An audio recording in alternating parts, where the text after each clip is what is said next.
Hey everybody, this is Fran Frischella, draft expert and basketball junkie. To everybody who's watching, let's get our friends at General Manager Games the subscribers they deserve. Just press that red subscriber button and immerse yourself in sports AI through GM Games content. And on Twitter, it's GM_games. Let's get after it. Let's go. Hey guys, welcome to GM Games, and this is a quick first look into Out of the Park Baseball 26. Now, this isn't going to be a complete dive into all of the new additions to the game, but some of the more important ones, as well as some that I find pretty cool. So most of the changes to Out of the Park 26 are in the draft and the player development engine. So that's where we're going to spend most of our time with a couple of minor detours, I guess, along the way. And we're going to start with one of those minor detours right here off the bat. We're going to look at the 3D engine, which has come a long way over the years. I've been an Out of the Park baseball guy for a long time, and yeah, it's really come a long way. The graphics are smoother.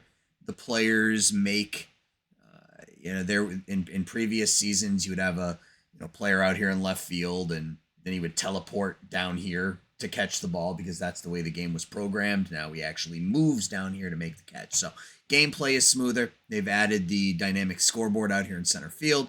It shows. See what it shows. It shows lineups, shows players, shows the line score. Just small touches that make the game a little bit more fun for those of you who like to actually play the games out. And we'll just watch a couple of hitters here so you can kind of see how the gameplay itself works.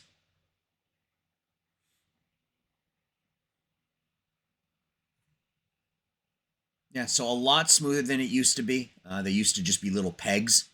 So the fact that they've actually got the 3D animations now, or they've had those, but again, improvements year over year to them is pretty cool. So we'll let IKF finish his at bat, and then we'll move on. So yeah, so that's it ends with a double play. So yeah, gameplay much improved in the 3D engine. The dynamic scoreboard is pretty neat as well. So we will go ahead and sim the rest of the game. And then from here, what I want to do is I want to sim ahead to, I think I have myself on Do Not Disturb for this. I do. We're going to sim up to the first year player draft combine. So I will be back on June 6th. All right. We are at the first year draft combine. And this is one of the new additions to this year's game. And you can see it looks very similar to international amateurs in the off season. And this is an opportunity for you to do a couple things. Number one, it allows you to see who the other teams are focusing on. And it also allows you to get more accurate scouting information and build relationships with players that you may have some interest in. So I just loaded the save up as the Marlins. We're picking 7th. So really the goal here is to find players that you think might be available to you at 7, and try to get a little bit more accurate scouting. So someone like Ethan Holiday would be super interesting. I don't think he's going to fall to us at 7, but one thing I need to do is shut off Do Not Disturb for this because the AI will start making changes. So you go through and you find players that you think might be available to you at 7, and we'll look at someone like Cullen McKay and James Ellwanger and Chase Shores, and obviously more of those players will be available to you. But the thing that's neat about this is the fewer players you invite, the more accurate your scouting will be, and the better the relationship will be. The better the relationship is, the cheaper you can sign them for. So let's go ahead and let's just add these 6 players: McKay, Ellwanger, Shores, Canarella, Nyans, and Peebles. So you can see you've got your current scouting accuracy and then your relationship with them. And as you sim ahead,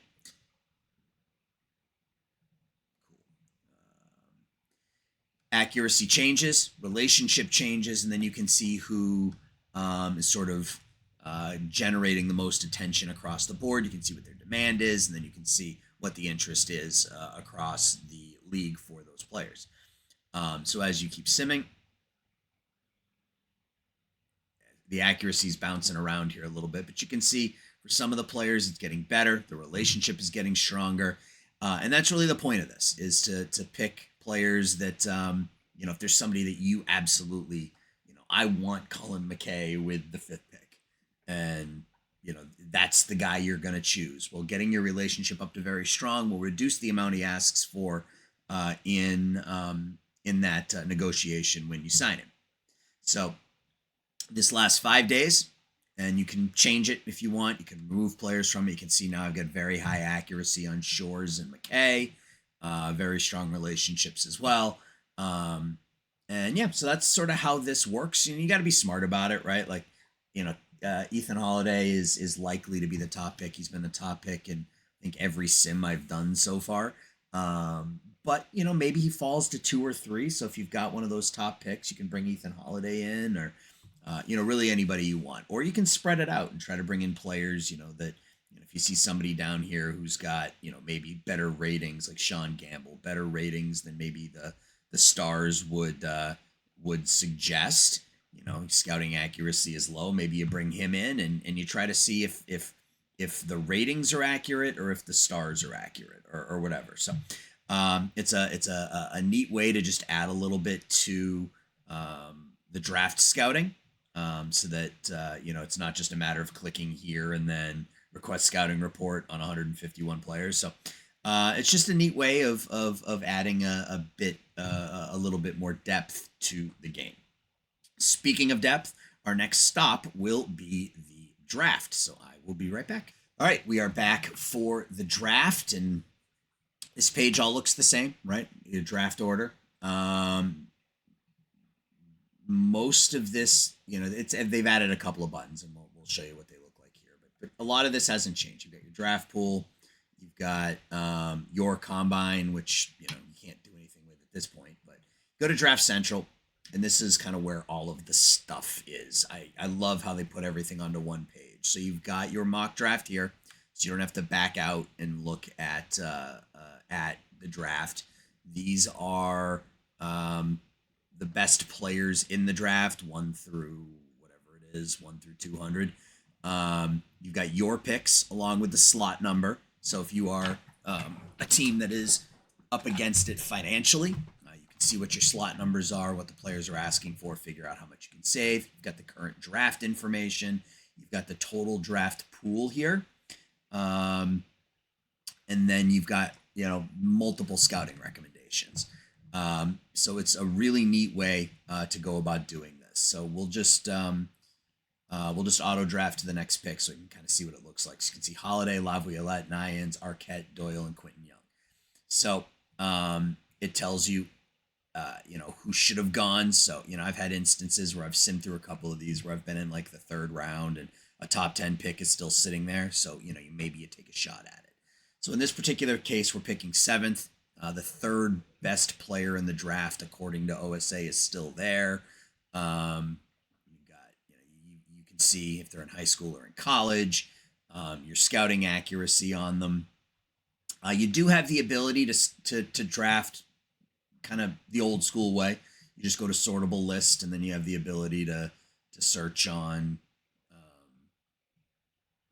just sort the old way. Go by batters or pitchers or defense or however you want to do it. So you have the ability to go the old way.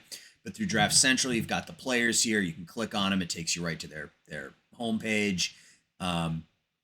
It's just a neat way of sort of having everything all in one place here. So we're going to go ahead and we're going to take Nate Snead, who was supposed to be the 3rd best player. We're going to take him at 7. And I'm not doing any research here. We're just going to pick the player. It shows you his information here. You can draft, you can offer slot, you can meet the demand. I always just draft, and then I go back and I look at the demands afterwards. So let's go ahead and draft. You get a little message here. And confetti. You've selected Nate Snead with the 7th pick of the first round. Yeah, and it's just a pretty cool way of doing things. So we've got our compensation pick here at the end of the first round. You can see Riley Kelly was supposed to be the 4th best player in the draft. Still hasn't been taken, so we're going to go ahead and take him as well. Draft the player. And it's just a neat way of, like I said, sort of having everything in one page. So once that's done, you know, you sign your players as normal. You got your draft here, your draft log just like normal. But yeah, that's kind of how the draft works. And again, it shows you. Looks like we got a bit of a bug here because it says we're picking 3rd. But it looks like those might be the picks for whoever picked 3rd. It says we selected 3rd, but we didn't. So at any rate, some graphical bugs here, but that's what happens when the game is just a couple of days old. So the draft is pretty cool.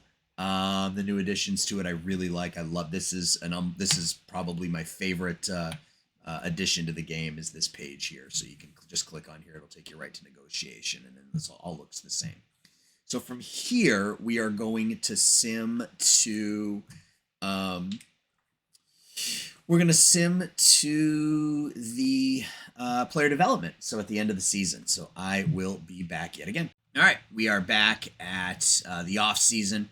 So if you go to, and some of this, it looks exactly the same. So player development lab looks a little different, and the AI has already made the decision on what to do, and that's fine because I had it set on do not disturb, so it made the decisions for me. But let me go in here real quick. There is a setting I want to change.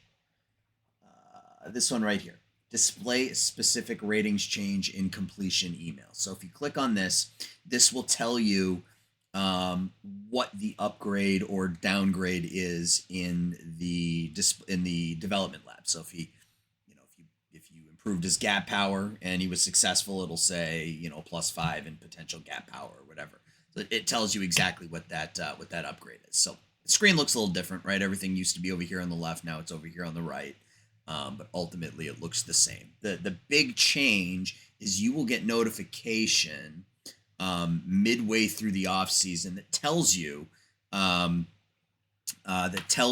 what how they're doing, and then it gives you an option to either continue the development or stop. And the other thing I want to show you is that let's take Victor Torres out of there and let's put in Xavier Edwards. Excuse me. Now it's not just picking. So before it would take his position that the game felt he was most defaulted to. So in this case, probably second base, and it would say upgrade defense at second base. Now you have the ability to upgrade on the infield or in the outfield. So you can tell it, which one you want. So we'll go ahead and then try to improve his infield defense. So yeah, so that's a change there. Otherwise, it's pretty similar. I am going to sim ahead until that point where it gives me the notification, so that you can kind of see what that looks like. All right, one more time we're back, and you can kind of see the updates as they come in. So you can see Dax Fulton. They're trying to improve his strength and conditioning. It says he's on track. Gives you his information. If you cancel. So if you let's look at someone who's frustrated. So if you cancel someone like Max Meyer here, it may, wait a second. It does not seem to be making an impact. Okay. If somebody is struggling, so frustrated and on track, basically just says he's having a tough time with it or he's doing well with it or whatever. There's also, excelling, and then there is, the other one. There's struggling. So there's outstanding and then there's struggling. If they're struggling and you make the decision to cancel the training, whatever negative effects they had at that point may get locked in, or you can continue and continue on with the program, and they may bounce back. Like, you have these players who are frustrated here. They may end up with the benefits. And again, it will tell you what those benefits are. So just another neat addition. I think they're calling it Development Lab 2.0. So it's just another neat addition to the game. And there are a lot of other small things that we found. I'm going to show you a picture here of the prospect, what's it called, PPI. Let me pull that up here. Yeah, the PPI bonus. So you can see here that just like in Major League Baseball, this is a way that the major leagues have kind of helped teams not push back their prospects and call them up right away. So if you call up a prospect, a rookie that's part of that's considered a rookie, eligible for the Rookie of the Year award, and they win or they place a top 3 in one of the awards, you get supplemental picks. Just a small addition. I didn't even know that was there. I was playing an offline game and that popped up, and I thought that was pretty cool. So those are just some of the changes to Out of the Park Baseball 26. I'm really excited for this year's game. It is available on Steam and on the Out of the Park Baseball website. So that's going to do it here for this first look into Out of the Park Baseball 26. My name is Aaron, and I host the Around the World Sports channel. So you can head over there on YouTube and give me a follow over there. I would appreciate it. Thanks for watching, guys, and go play Out of the Park Baseball. It's a lot of fun. Bye.